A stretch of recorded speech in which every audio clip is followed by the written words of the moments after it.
Deglur times live, तुमच्या विश्वासाचा आवाज। आम्ही याच्यावर सांगोपांग चर्चा केली आणि आम्ही असा निर्णय केलेला आहे की त्रिभाषा सूत्राच्या संदर्भात ही भाषा कुठल्या वर्गापासून लागू करावी, ती कशा प्रकारे करावी, कुठली करावी, काय मुलांना चॉईस द्यावा,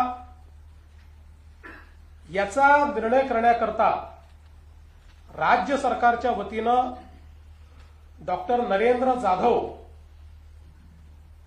यांच्या नेतृत्वात एक कमिटी तयार करण्यात येईल।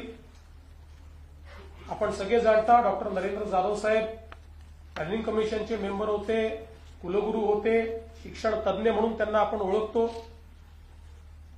त्यामुळे त्यांच्या नेतृत्वामध्ये एक समिती या ठिकाणी तयार केली जाईल।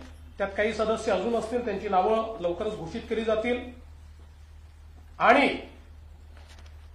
या समितीचा रिपोर्ट आल्यानंतरच त्रिभाषा सूत्र त्या रिपोर्टच्या आधारावर या ठिकाणी लागू केलं जाईल। आणि म्हणून 16 एप्रिल 2025 आणि 17 जून 2025 हे दोन्ही शासन निर्णय आम्ही रद्द करण्याचा निर्णय घेतलेला आहे। हे दोन्ही शासन निर्णय या ठिकाणी रद्द आम्ही करतो आणि ही नव्याने समिती तयार करतो।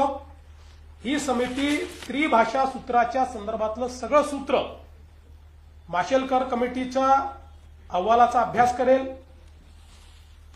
ज्या लोकांचं याच्यावर दुमत आहे त्यांचंही म्हणणं ऐकून घेईल आणि त्यानंतर आपल्या विद्यार्थ्यांच्या हिताचा काय निर्णय आहे तो निर्णय या कमिटीच्या माध्यमातून येईल आणि मग तो राज्य सरकार स्वीकारेल आणि त्यानुसार पुढची कारवाई केली जाईल।